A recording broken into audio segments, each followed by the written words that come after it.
Dental implants అనేవి అస్సలు చేయించుకోబాకండి. ఏమిటండి మీరు మాట్లాడేది? ఎస్, మీరు విన్నది నిజమే. డెంటల్ ఇంప్లాంట్ అంటే మామూలుగా ఒక పన్ను లేనప్పుడు పక్క పళ్ళు అరగదీసి బ్రిడ్జ్ లాగా చేసే బదులుగా ఎముకలోకే స్క్రూ లాగేసి దాని మీద పన్ను కడతారు. దీనివల్ల ఉపయోగం ఏంటంటే రెండు పక్క పళ్ళు అరిగిపోకుండా ఉంటాయి.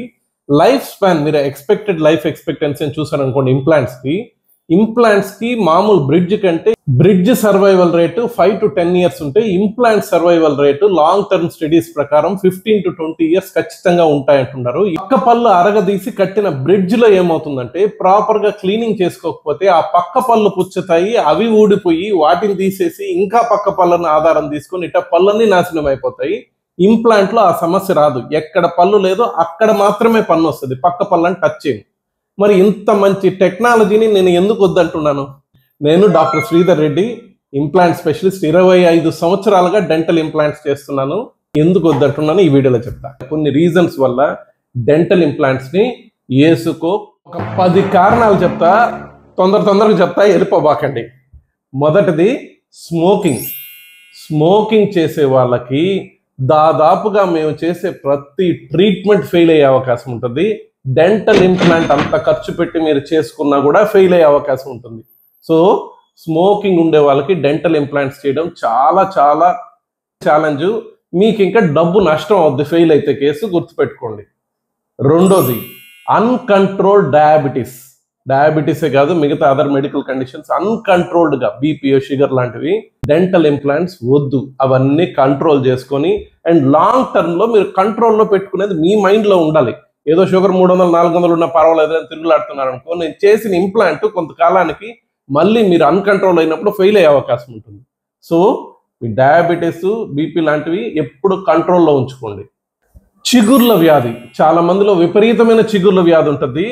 అటువంటి వాళ్ళల్లో సపోజ్ ఒక పన్ను పోయింది చిగుర్ల వ్యాధి వల్ల, ఆ పక్క పంటలో కూడా చిగుర్ల వ్యాధి ఉంది, మిగతా పళ్ళకి చిగుర్ల ట్రీట్మెంట్ ప్రాపర్ గా చేసుకోకుండా వెంటనే పన్ను, ఈ ఒక్క పన్ను లేదు ఇది ఒక్కటి కట్టండి సార్ అని వస్తారు. అలా కట్టినప్పుడు కూడా ఇంప్లాంట్ ఫెయిల్ అవుతుంది. ఎందుకంటే పక్క వాటిలో ఉండే చిగుర్ల వ్యాధి ఈ ఇంప్లాంట్ కూడా వస్తుంది. సో అక్కడ కూడా ఫెయిల్ అవుతుంది. సో చిగుర్ల సమస్య ఉన్నప్పుడు కంప్లీట్ క్లియర్ చేసుకొని డెంటల్ ఇంప్లాంట్కి పోవాలి. నెక్స్ట్ ఏంటంటే, ఎక్కువ మా డెంటిస్ట్లకు కామన్గా ఉండే ప్రాబ్లము, ఇంప్లాంట్ కావాలని వచ్చినోడికి ఎముక ఉండదు.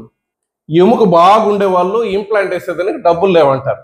సో ఎముక లేనప్పుడు ఇంప్లాంట్ వేయడం కష్టం. ఇంపాసిబుల్ కాదు, కానీ కష్టం. ఎందుకంటే ఎముక బిల్డప్ చేయడము, లేదు సైనస్ లిఫ్ట్ ఆపరేషన్స్ చేయడము, ఇలాంటివి చేసి కానీ ఇంప్లాంట్ వేయడం కుదురుతుంది, కానీ చాలా కష్టం, ఛాలెంజింగ్. పూర్ ఓరల్ హైజీన్ అంటే బ్రషింగ్ సరిగ్గా చేయకుండా, నోరు క్లీన్ గా పెట్టుకోకుండా ఉండే వాళ్ళు ఇంకొకరు, వీళ్ళకి కూడా ఇంప్లాంట్ వేస్తే ఫెయిల్యూర్ రేట్ ఎక్కువ ఉంటుంది. తర్వాత బడ్జెట్. ఇంప్లాంట్స్ అనేటివి చాలా ఎక్స్టెన్సివ్ ట్రీట్మెంట్, చాలా ఎక్స్పెన్సివ్ ట్రీట్మెంట్ కూడా, అంటే మన నోట్లో ఉండే పరిస్థితులను బట్టి. సో అటువంటి వాళ్ళు, బడ్జెట్ లేదు మా వల్ల కాదు అనుకునే వాళ్ళు, అటువంటిప్పుడు డెంచర్స్ కి, లేదంటే రిమూవబుల్ వాటికి, లేదంటే బ్రిడ్జ్ లాంటి వాటికి చేసుకునేది బెటర్ అవుతుంది. కానీ ఇప్పుడు బ్రిడ్జ్, ఇంప్లాంట్ దాదాపుగా సుమారుగా ఒకే రేట్లోకి వచ్చేసి ఉండే ఇప్పుడు ఉండే అడ్వాన్స్మెంట్స్ వల్ల. సో ఇంప్లాంట్స్ హ్యాపీగా చేసుకోవచ్చు. ఇంకొకటి ఏంటంటే, ఇంప్లాంట్ ఫెయిల్ అయిపోయి ఉంటుంది ఆల్రెడీ చేయించుకొని, అక్కడే మళ్ళీ ఇంప్లాంట్ వేసేదానికి చూస్తే ఇంకా కూడా ఫెయిల్యూర్ రేట్ ఎక్కువ ఉంటుంది. ముందు అసలు ఇంప్లాంట్ ఎందుకు ఫెయిల్ అయింది, జనరల్ కండిషన్స్ ఏమైనా ఉన్నాయా చూసుకొని కానీ ఇంప్లాంట్ జోలికి పోకూడదు. తర్వాత చాలా మందికి తెలియని విషయము, బిస్ఫాస్ఫోనేట్స్ వాడేవాళ్ళు. బిస్ఫాస్ఫోనేట్స్ అంటే యూజువల్గా ఒక ఓల్డ్ ఏజ్, ఒక ఏజ్ దాటిన వాళ్ళకి, ఆస్టియోపోరోసిస్ వచ్చే వాళ్ళకి స్పెషల్ డ్రగ్స్ కొద్దిగా పెడతారు ఆస్టియోపోరోసిస్ రాకుండా. అంటే ఎముకల నొప్పులతోటి వంగిపోయిన వాళ్ళకి బిస్ఫాస్ఫోనేట్స్ పెట్టుంటే ఎముక ఫార్మేషన్ లో చాలా తేడా ఉంటుంది. అటువంటి వాళ్ళల్లో ఇంప్లాంట్స్ ఖచ్చితంగా వెయ్యకూడదు. ఇంకా ఇంప్లాంట్ వెయ్యకూడని వాళ్ళు ఎవరంటే, విపరీతంగా పళ్ళు కొరికేస్తుంటారు, రాత్రులు కొరికేస్తుంటారు, పగలు కూడా వాళ్ళు పళ్ళు కొరికే విధానమే చాలా హై ఉంటుందని బ్రక్సిజం అంటారు. అలా బ్రక్సిజం ఉండే వాళ్ళలో ఇంప్లాంట్స్ వేసేటప్పుడు ఎక్స్ట్రీమ్ కేర్ తీసుకుని కానీ వెయ్యము. ఫెయిల్యూర్ రేట్ కూడా ఎక్కువ ఉంటుంది. వాళ్ళ అకార్డింగ్లీ వాళ్ళ కండిషన్స్ బట్టి ఆ అక్లూజన్, పళ్ళు కట్టేది అన్ని చూసుకొని చేయాల్సి ఉంటుంది, లేదంటే ఫెయిల్ అవుతుంది. డెంటల్ ఇంప్లాంట్స్ వేయడం కొన్ని కండిషన్స్ లో కుదరదు, లేదు చాలా కష్టం. అంతేగాని ఇంప్లాంట్స్ వేయకుండా ఏం లేదు. పళ్ళు కట్టడంలో ప్రస్తుతం ప్రపంచంలో ఉండే అన్ని పద్ధతుల్లోకి డెంటల్ ఇంప్లాంట్స్ నెంబర్ 1. అది వెయ్యకూడని కొన్ని కండిషన్స్ లో మాత్రమే జాగ్రత్తగా చేయాలి, లేదంటే కొందరికి చేయము. అంతే.